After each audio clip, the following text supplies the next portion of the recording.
আসসালামু আলাইকুম। চলে আসলাম আরেকটি চাকরির বিজ্ঞাপন নিয়ে। চাকরির খবর ইউটিউব চ্যানেলের পক্ষ থেকে আপনাদের জানাই সালাম, আসসালামু আলাইকুম। নতুনরা যারা ভিডিও দেখছেন আমার চ্যানেলটি সাবস্ক্রাইব করবেন, পুরাতন যারা দেখছেন আমার ভিডিওতে লাইক, কমেন্ট এবং শেয়ার করে দিবেন। আসুন আমার বিস্তারিত সার্কুলারটি দেখে নিন। সার্কুলারটির নাম হলো বাংলাদেশ কম্পিউটার কাউন্সিলে উদ্ভাবন ও উদ্যোক্তা উন্নয়ন একাডেমি প্রতিষ্ঠাকরণ ও শীর্ষ প্রকল্প, বাংলাদেশ কম্পিউটার কাউন্সিল, তথ্য ও প্রযুক্তি বিভাগ।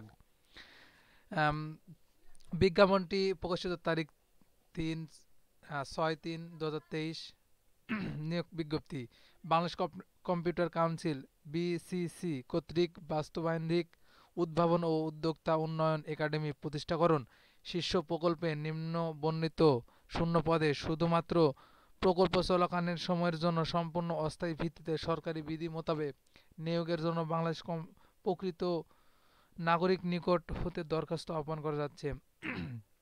এখানে মূলত তিনটা পদ রয়েছে, একটি করে দেখাচ্ছি। এক নম্বর পদে রয়েছে assistant programmer, web admin, post 1, বয়স 30 বছর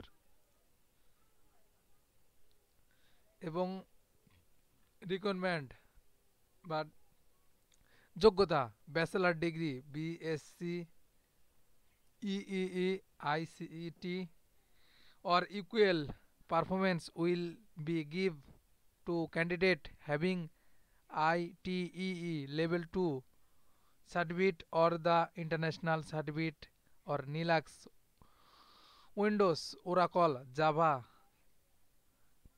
certificate.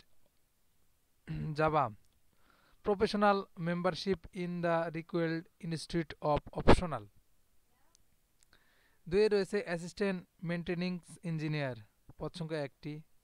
এখানেও রয়েছে bachelor degree in CSC, E ICT or equal performance will be give to candidate have the ITE level 2 certificate or the international certificate or Linux, windows, oracle, java professional membership in the required institute optional.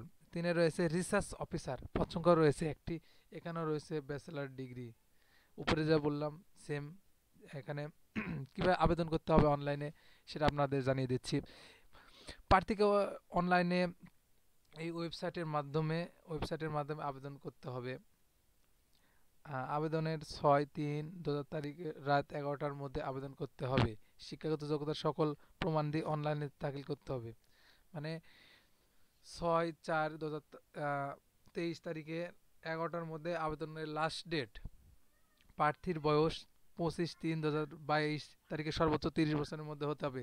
মুক্তিযোদ্ধা সন্তান ও শারীরিক প্রতিবন্ধীদের জন্য বয়স ঊর্ধ্বসীমা এবং সকল কোটা পদ্ধতির ক্ষেত্রে সরকারি বিধি অনুসারে করতে হবে।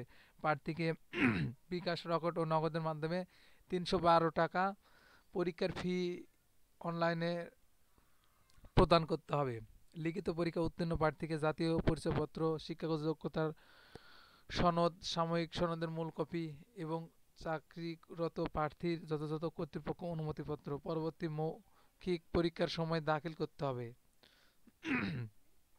পরীক্ষার সংক্রান্ত সকল তথ্য সময় ইমেল ও মোবাইল এসএমএস এর মাধ্যমে ide.gov.bd মাধ্যমে জানানো হবে। আপনারা বিস্তারিত আরও দেখে নেবেন এবং আমার ভিডিও যদি ভালো লাগে সবাই লাইক, কমেন্ট এবং শেয়ার করে দিবেন এবং নতুনরা সাবস্ক্রাইব করে দিবেন। এবং আবেদন করতে কোনো সমস্যা হলে আমার ভিডিও কমেন্ট বক্সে এসে কমেন্ট করবেন। ধন্যবাদ। আসসালামু আলাইকুম।